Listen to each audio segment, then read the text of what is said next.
Wait,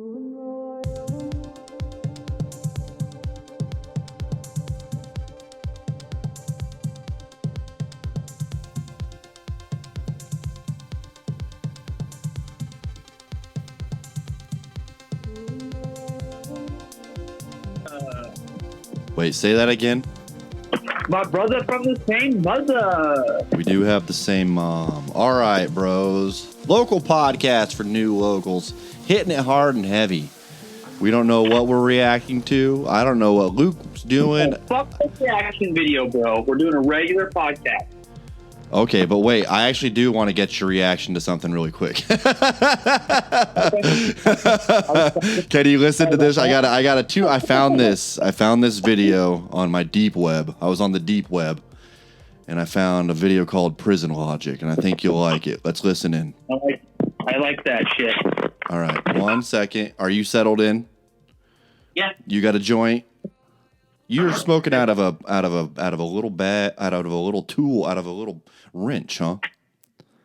You know, I got a Craftsman socket set, and I prefer a 5/16 or an 1132 to smoke out of. If anybody out there struggling to find a pipe, you want an indestructible pipe that's very, very cheap. You can find them for a couple bucks on eBay. Yes. Easy to clean, made of metal. You can drop it. You can put it in your pocket. Very concealable. Absolutely. Absolutely. And that's what we promised to bring you here, guys. You don't just show up to this for the hilarious commentary. I want to provide you guys with the service of good tips and tricks for living your life out on the frontier like me and Luke do. So that's how it is. But I also think me and Luke are going to give you an insider tip to. I think Luke's going to like Prison Logic. I will just full disclaimer though. It's a black guy and he's saying the N-word a lot. So if you're not down, get out of town now. All right. But I got to get all this risky content out of the way before I hit 1,000 subscribers, just so everybody knows. Okay. So before we're 1,000 subscribers, I'm going to be rough and hard. After that, I'm going to go back on. It's going to be, Mr. Rogers' Neighborhood. But until then, I just have to warn you. He says N-word a lot in this. Jump on the bandwagon, my friend. Yes. Jump on the bandwagon. All right, I'm going to hit you up. I'm going to light my joint, and I'm going to hit you up with some Prison Logic. Let me get my poker, load a fresh bowl. You go. You hit play, bro. All right, I'm here. Action. One time I got drunk and went to jail for stealing tropical fish from this hotel aquarium and violated my parole, but the public defender got my sentence down to 20 days in jail and 271 hours of community service. They had a nigga hemmed up with that weed whacker going around them traffic circles in Hollywood, Florida during rush hour. I used to do that shit in my steel toes because there's a gang of syringes in that grass, heard me? When them motherfuckers stick you in the foot, you gonna walk around suicidal thinking you got the germ. One time I got hungry, chained up the weed whack and ran across the street to grab me some Doritos and a Snapple, because that's my motherfucking snack. When I got over there, old boy rolled up with that street card, and this is when I was first getting on that health kick, so I decided to get me a corn dog instead, try to get up on them vegetables, plus I got the ketchup for the tomatoes and just did it like a salad. But I still had to go in the store to get my Mango Madness Snapple, because he only had them squeezes and the bottled waters, and I ain't really in the mood for that because I was thirsty. As I entered, the clerk was like, TJ, I just stocked that Mango Madness for you. Clockwork, my nigga. I'm strolling past the freezers, and for the first time I noticed they got very cherry Snapple, lime green, mint. What do you think so far? I can't hear a goddamn word, dude. Oh, really? You can't hear it? It's kind of muffled. Oh, no. Let's see if I can fix that. It's all right, man. You can keep playing it. You can't hear any of it? I can hear bits and pieces. Oh, no. Oh, no. I wonder if my fans can hear it. Anyway, let's hit it. I'm going to try and turn it up, okay? All right. Raspberry, kiwi, tiwi, summer peach, and snappercot. Nigga, it's looking like a gay pride Snapple promotion in this bitch. I go to the front counter. I'm like, hey, man, when y'all get all these other Snapples? They was like, we always had them. I said, you always... Now can you hear it? How do you feel now? Yeah, it's perfect. All right. I don't know what's going. We're getting now I'm getting feedback on my dang mic. Oh, I got them. All right, I got it. Okay, now I might even just start it over so you can hear the whole thing. All right. Now, no, I'm not. No, I'm not. We're just gonna run a gun. This isn't even supposed to be a reaction video. Let's go. He's had apple pie flavor Snapple right here. He said, yeah. I said, why didn't you tell me? He said, because you like the Mango Madness. I said, how you know that? He said, nigga, you buy it every day. You want to know what they gave us for lunch every fucking day in Davie County Correctional Facility? Mango fucking Snapple. I never drank Mango Snapple till I went to jail because niggas don't drink Snapple. Niggas drink Tang. Aspiring astronauts. You get that? Now I'm a free fucking man. Get to wear my own shoes, get to suck my own dick. I walk into a variety store, and all I can see is Mango fucking Snapple. And guess what else? They got corn dogs in the fucking store. Hell, I need a halal corn dog for. I'm noticing sunflower seeds, corn nuts, beef jerky, ding-dongs, Twinkies. God rest them Twinkies, man. Mike and Ike, nigga, they got DiGiorno pizza thick crust. It's a microwave and burritos in this bitch, and all I ever notice is what? Mango Snapple. Why? Because all the nigga loves is all the nigga knows. And the nigga that don't know much don't want much. Through my daily practices, I had developed a subconscious habit. If all you know about is twerking till your pussy sweat burning in the ratchet-ass club, more than likely, you ain't been to Cirque du Soleil. That's that upper echelon shit. If all you know about is swinging on a female and posting the shit on World Star, I bet you ain't no member of the state assembly. And if all you ever do is sit in your house hating on a nigga mixtape, you probably diabetic, faggot. Need to see a fucking physician. Cause all the nigga loves is all the nigga knows, and the nigga that don't know much don't grow much. So I ask you this, what are your daily practices in action? I thought, could you hear that? You know what stood out to me? The nigga that don't know much don't want much. And that is a minimalist fucking That don't know much, don't grow much. I like that. I like that one. He was like, you know, the nigga that don't know much don't want much because you don't need much. I don't know. When he says, you don't know much, you don't grow much, I'm not as comfortable saying nigger as you are. Just so the audience knows, we don't even... See, here's the thing. I'm not as comfortable with it as you are, but also on top of that, I said nigga. I hate to say...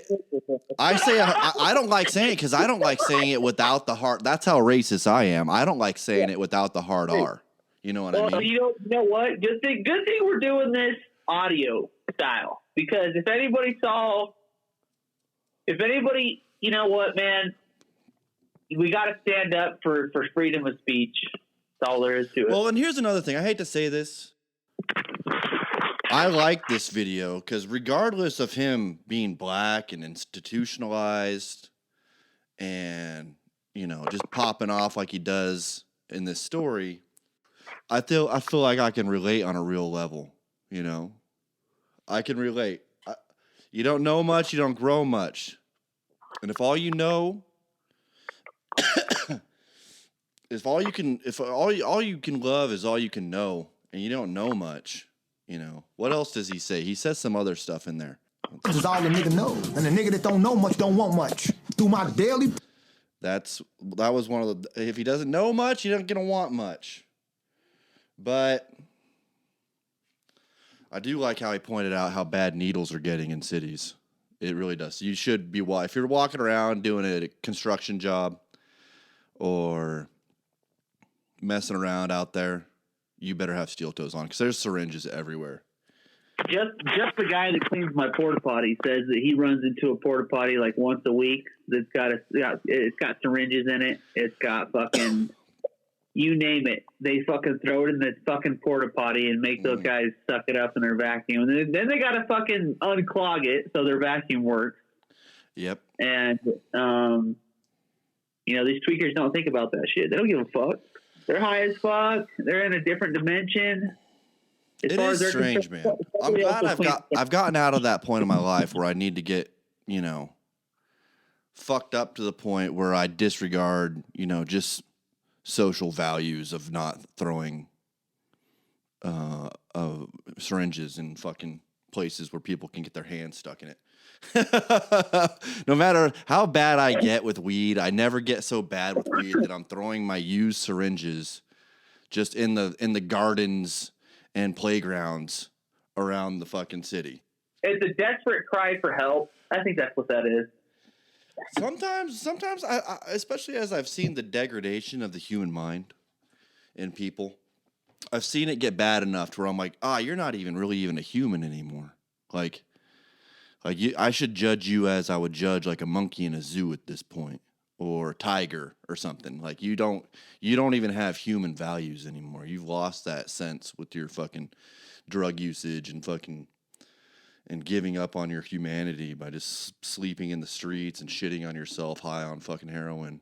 We shouldn't even call them drug users anymore. We should call them interdimensional travelers. Maybe. I was actually thinking, I think it's a health issue, but a lot of the times it gets to a point where I'm like, all right, that's not a health. Throwing needles in the fucking garden I'm trying to fucking have my kids play in right now in Eugene, Oregon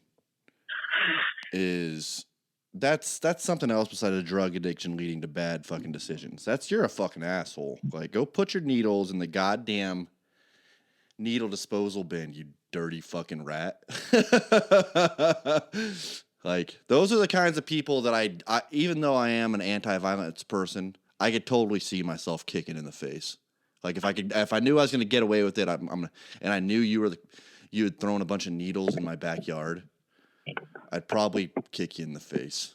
Karate style, like Stephen Wonderboy Thompson.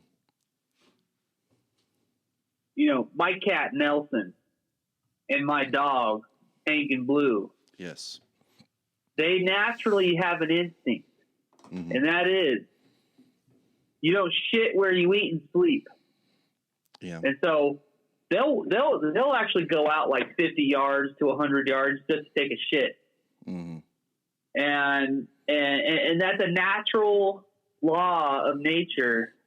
You just don't shit and piss where you eat, sleep. You know what I mean? You respect your home. And if you want to be an interdimensional traveler and you want to take your drugs, you want to leave this world, respect the launch pad, respect the pad, where you came from.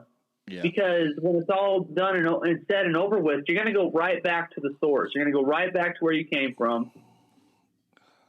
And somebody's got to pick up all that shit. And if you don't do it, you're going to pay for it through karma or some kind of, the universe balances itself out. You throw that empty fireball out your car window as you're driving down the street. Somebody's gonna fucking, that's got to come back eventually.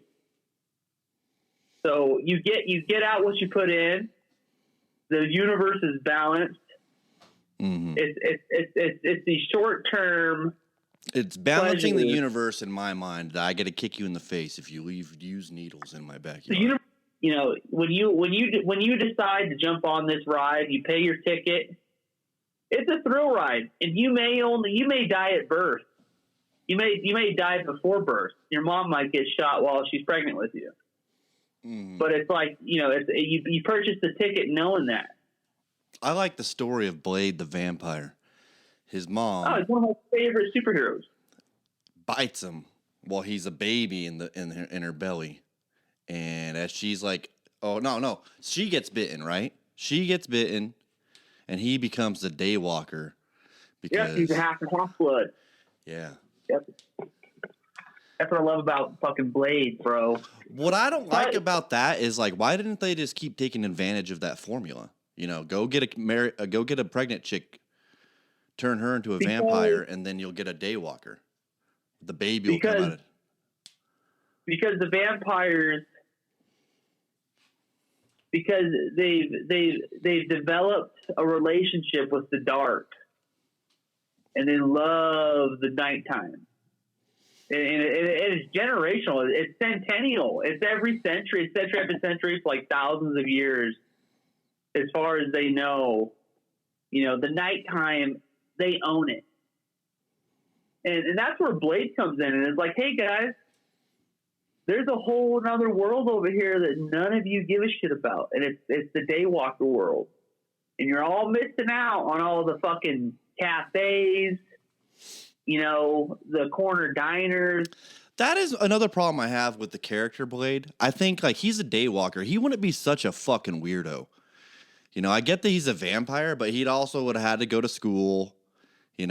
He's just a normal human. He's the Daywalker. He's half vampire. But it doesn't mean you have to fucking run around with the fucking samurai sword and a leather suit, dude. You fucking weirdo. Go to school. Go get a job. I get that you like killing vampires, but like that's pretty one-dimensional. Even with the haircut and the sunglasses, no matter where he's at, he looks like, one of those fucking Uber dweebs. Here's the thing, is that the world needs regulators. And Blade is the one regulator that the world needs to know about, that's at least going around and keeping an eye on these fucking vampires who are getting a little fucking power hungry. You know what I mean? And he really is the Rosa Parks. He decided to sit in the back seat of the bus the first go around. He decided to take the sacrifice, and there's not many Daywalkers around. The world might look at him as a mass shooter or a fucking somebody who didn't have a lot of friends. Mm-hmm.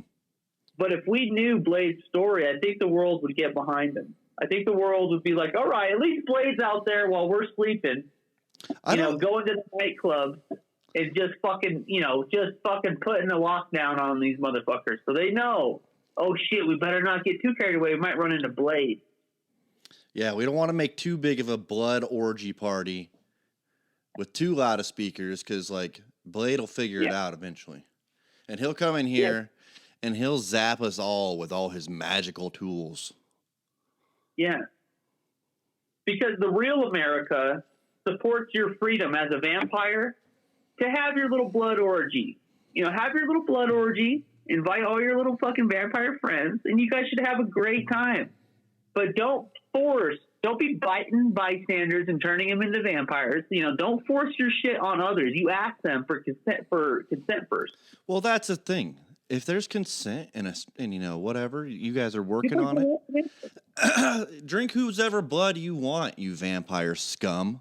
But if they want to turn into a vampire, that's their choice. As a freedom-loving American, as a freedom, you have that freedom to consent to that. But I think Blade also, though, I don't think he would have lived. I want to see that story. How do you even live to adulthood? Having to eat people. You just don't die. You just because Blade knows you just pick your spots. You pick your spots, and that's how you survive. Mm-hmm. So, even Blade finds himself in situations where even we don't know if he's going to make it out. Like, is there going to be a Blade 2, 3, or 4? The audience is always left hanging. Like, all right, did Blade go too far? Yeah, he found the boss house, and he's got to fight all these fucking bodyguards, these vampire bodyguards. I'm wondering, is Blade his real name? Let me look it up. Blade's not his. I don't think Blade's his real name, but Blade is what he wants everyone to know him by. You know what I mean? Yeah, what's his real name? Let's see. Eric Brooks.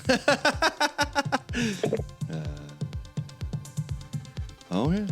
Whatever. Anyway, well, I'm going to get off the phone, dude. I love you, man. All right, man. I'll talk to you later. All right, talk to you later. All right, that's the podcast, guys. Blah, blah, blah, blah, blah. Like, share, and subscribe.